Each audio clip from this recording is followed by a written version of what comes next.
Iran has launched a massive new ballistic missile and drone attack on northern Israel in response to Saturday's attacks by the Zionist regime on the country's energy infrastructure. Gaza's health authorities reported that the Palestinian death toll in the war-ravaged Strip rose to 55,297 since October 7, 2023. In the United States, massive protests against Donald Trump's anti-immigrant policies take place this Saturday. Hello and welcome to From the South. I'm Alejandra Garcia from teleSUR studios in Havana, Cuba. We begin with the news.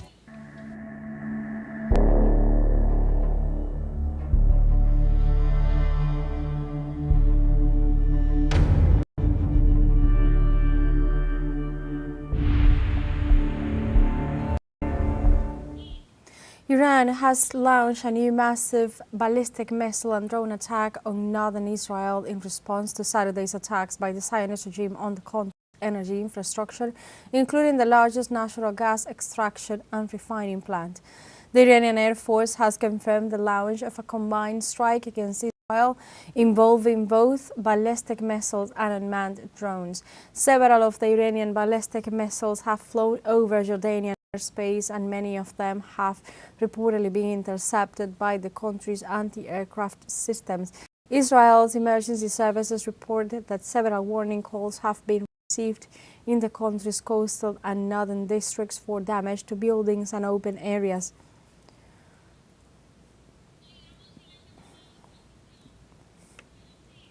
In this context, the primary focus of this new round of Operation True Promise 3 is reportedly the occupied port city of Haifa and its surroundings, home to several critical military and industrial facilities of the regime. The strikes have so far targeted a series of strategic Israeli military and industrial sites, including oil refineries and electricity grids in Haifa, where fires reportedly broke out as a result. Images show a massive blaze at the Haifa oil refinery with thick black smoke billowing into the sky, with preliminary reports suggesting that the ensuing blaze is emitting toxic chemicals into the air. In the northern occupied territories, missile sirens sounded in the Upper Galilee and Western Galilee regions, as well as in the city of Nazareth and its surrounding areas and the city of Afula.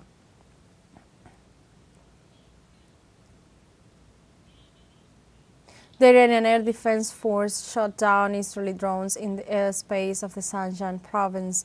Iranian Air Defense intervened immediately after several small drone and reconnaissance vehicles violated the province's airspace and managed to destroy advanced Zionist drones in several areas. They also reported that these drones were intended for espionage and surveillance operations inside the nation.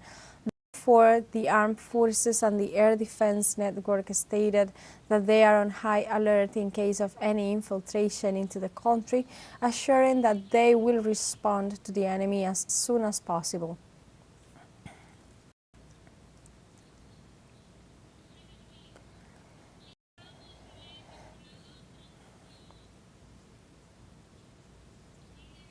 On the other hand, Tasnim news agency reports that the headquarters of Iran's defense ministry located in Tehran was attacked on Saturday night by Israeli forces. The media reports that one of the office buildings of the headquarters was slightly damaged. Meanwhile, during another attack in the area, the ministry's Defense Research and Innovation Organization was also hit. Previously, the Israel Defense Forces reported that they attacked military targets in Tehran while operating to intercept missiles launched from Iran.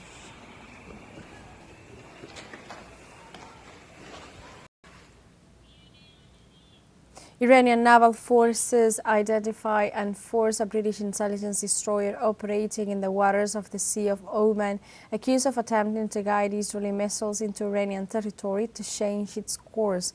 The Public Relations Office of the Iranian Naval region reported that the British warship, which had entered the northern Indian Ocean the previous night with the alleged purpose of coordinating Israeli attacks, was detected by Iranian maritime surveillance systems.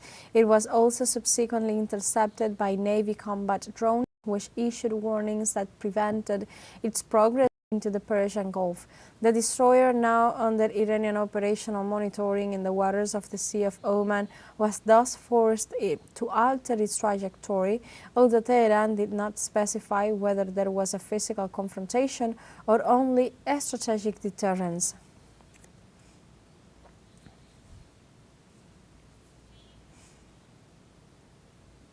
In the Middle East, Syria and Jordan closed their airspace amid regional tensions.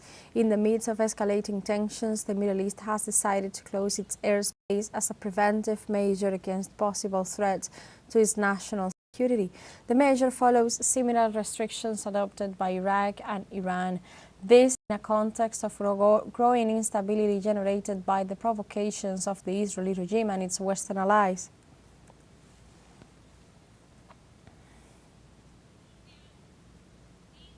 In Yemen, the Ansarullah movement categorically denied on Saturday reports of alleged Israeli airstrikes on Yemen territory. The denials come after international media reported alleged Israeli bombardments against Houthi positions in the last 24 hours. Likewise, while the enemy is staggering under the weight of the Iranian attacks, it resorts to promoting lies to fabricate an imaginary victory. For its part, the Yemeni government claimed that this news is part of a psychological war to mislead the people of the Middle East.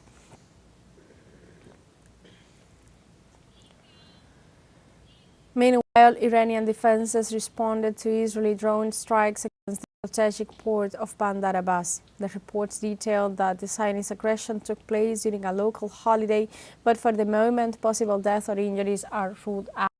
Likewise, the Iranian forces warned that defense activities were also activated in regions such as Tabriz, Khorramabad, and near nuclear facilities in Isfahan.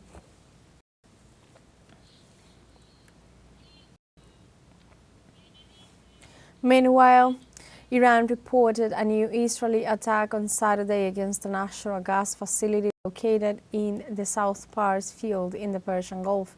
The Zionist army attacked a petroleum refinery warehouse belonging to the Fajar Jam company in the province of Bushehr. The attack caused a fire in the area, and firefighters are working on site to extinguish the blaze. In this refinery is the world's largest natural gas field shared between Tehran and Doha.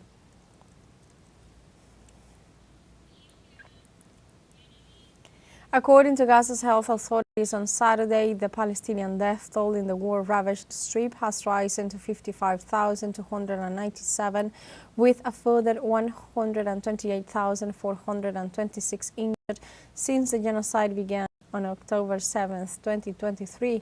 Over the past 48 hours, Israeli attacks have claimed 90 Palestinian lives and injured a further 605 people.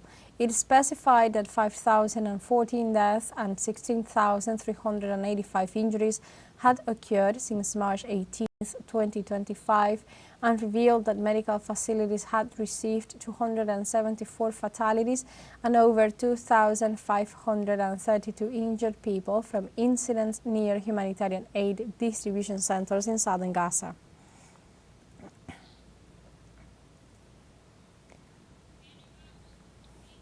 And now we have a short break coming up, but first remember you can join us on TikTok at teleSUR English, where you'll find news in different formats, news updates and more. We'll be right back, stay with us.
Welcome back to From the South.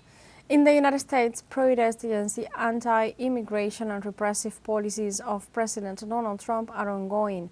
Under the slogan, "A Day Without Kings," thousands of people have showed their rejection to the hegemonic policies of the Trump administration, which is using the army to repress demonstrators and the immigrant community in the United States.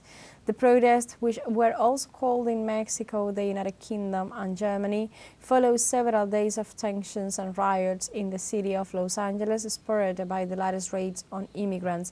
Over 1,000 protests have been called in all 50 states of the country amid the military parade announced by the U.S. President to mark Flag Day and the 250th anniversary of the U.S. Army. I'm here to protest the unlawful deployment of the California National Guard and the ICE raids breaking up LA families. I'm here to send a message to Washington, D.C. Congress needs to stop Donald Trump. Federal courts need to continue their checks on his power. Early on Saturday morning, 2 Minnesota state legislators and their spouses were victims of separate shootings allegedly carried out by an individual posing as a police officer. Democratic Representative Melissa Hottman of Brooklyn Park and her husband, Mark, were killed. Democratic Senator John Hoffman and his wife were injured and are receiving treatment in hospital. The attacks occurred in two different locations, Champlain and Brooklyn Park. The police department issued a lockdown alert following reports of multiple shootings, warning residents not to approach any suspects as the shooter may be posing as a law enforcement officer. Authorities believe the attacker is armed and extremely dangerous.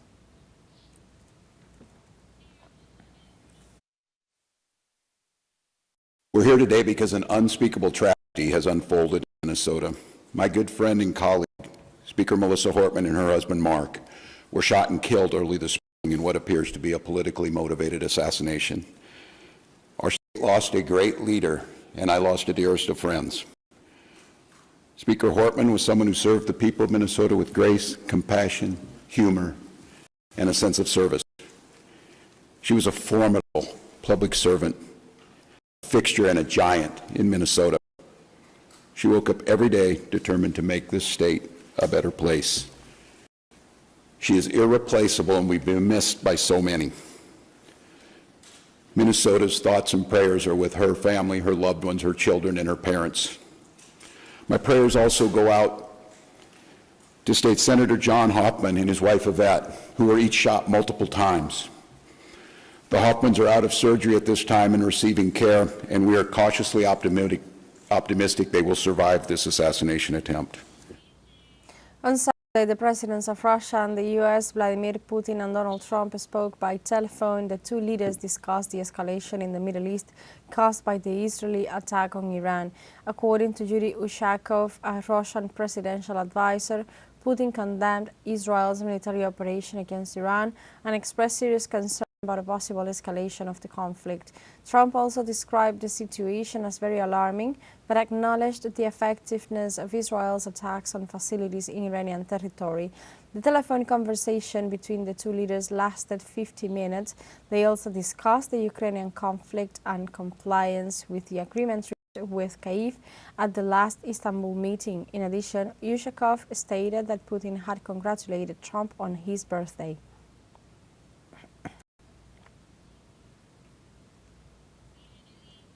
In Bolivia, President Luis Arce announced that he will continue operations to remove roadblocks in regions disrupted by protests, demanding that former President Evo Morales be allowed to run in upcoming elections. Arce reported that police and military forces are working to lift the blockades in Potosí, Chiquisaca, and Santa Cruz. In this regard, authorities are taking action to guarantee free transit and the safety of citizens and prevent food shortages.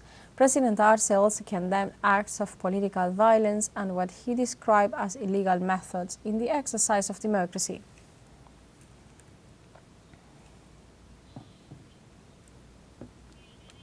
As Brazil's trial of former President Bolsonaro moves forward quickly, legal analysts are predicting that the final verdict will be made by October. Our correspondent Brian Mir has more. The Supreme Court trial against former Brazilian President Jair Bolsonaro and 7 of his cronies, who prosecutors believe made up the central nucleus of a 3-year plot to implement a military coup, has reached the final stretch as the defendants were called to the stand this week to testify. I would like to know of the defendant. Mr. Bolsonaro believes that he acted within the framework of the Constitution when, after disagreeing with a court order, he summoned the commanders of the armed forces to debate it. Far-right former President Jair Bolsonaro started off calmly during his nearly 2 hours on the stand. But most journalists and analysts who covered the proceedings believe that as the questions got more complicated, he began to lose his cool and sabotaged his own defense. Por que, comandante militar? Tem a mesma formação minha. Why the armed forces commanders? We had the same education. We went to the academy. We had the same training. The military are always with you in your good and bad moments. I was in no mood to invite anyone to discuss anything. They were the only ones left who could listen to me let off steam. The defendants have finished their testimony. Now the court will summon key witness, Lieutenant Colonel Mauro Cid, to the stand to make his final statement. From this moment, the defendants will have a period of 15 days to develop and present their final arguments to the court. At that point, a panel of 5 justices will issue their rulings, which legal scholars are predicting will come in by October. Bolsonaro incriminated himself by admitting the existence and his knowledge of a grading coup plan, by admitting that he presented this plan in a meeting with the commanders of the armed forces, and by admitting that he tirelessly looked for alternatives to the election results, including declaring a state of siege. If convicted, former President Jair Bolsonaro will face a sentence of up to 40 years. Brian Mir, teleSUR, Brasilia. We have a second short break coming up, but before we invite you to visit our Facebook page at teleSUR English. There you'll be able to watch our top stories, special live coverage and much more. Follow our page and activate the notification button to stay up to date on the world's most recent events. Final short break, don't go away.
Welcome back to From the South. The governments of Russia and Ukraine exchanged prisoners of war as part of the agreement reached during negotiations in the Turkish city of Istanbul. The Russian Defense Ministry reported that on Saturday a new group of Russian prisoners returned the country and at the same time captured Ukrainian soldiers were handed over to Kyiv. The Defense Ministry stated that the soldiers are receiving the necessary psychological and medical assistance in Belarus and will then undergo treatment and rehabilitation in military medical facilities. Russia and Ukraine carry out the largest prisoner exchange since the start of this special military operation, in addition to the unilateral transfer of 6,000 frozen bodies of enemy soldiers. Russia's defense ministry reports at least 66 Ukrainian drones intercepted over 6 southwest regions. The Russian defense ministry said the most recently attacked provinces are Voronezh, Belgorod, Stavropol, Samara, Crimea, and over the Sea of Azov.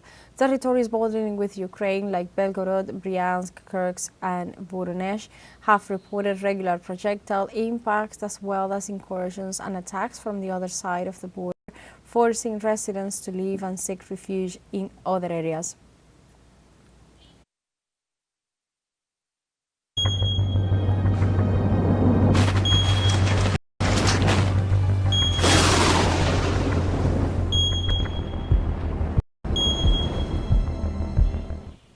In China, more than 12,000 people were evacuated after Typhoon Wu-Tip hit the southern part of the region. The Weather Service reported that the storm could weaken this Saturday. However, rains are expected to cause impacts in Guangdong province, which is on emergency alert. On the other hand, residents of the Beibu Gulf region are experiencing rough seas with waves up to 5 meters high. The authorities recommended that vessels operating in the area take precautionary measures. Similarly, the Meteorological Administration urged citizens to take preventive measures against the possible effects of wind, rain, and landslides in that region.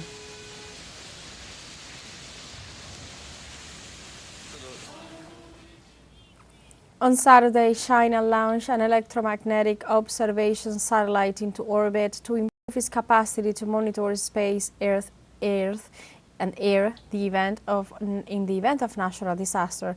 This is the Long March 2nd rocket, which took off from the Zhongqiang Satellite Launch Center in the north of the country. The Chinese National Space Administration reported that the Long March 2nd rocket successfully launched the Chang'e 102 satellite into its planned orbit.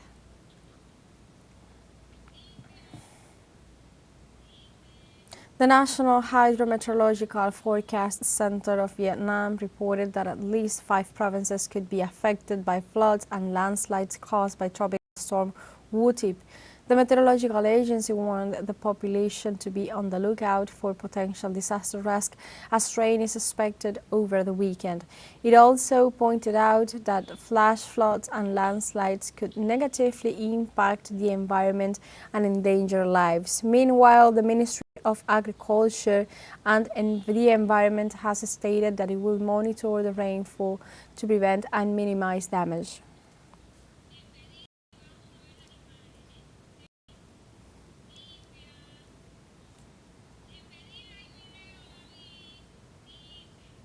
And like this, we have come to the end of this news brief, but you can find these and many other stories on our website at telesurenglish.net. Join us as well on social media. We are on Facebook, X, Instagram, Telegram, and TikTok as well.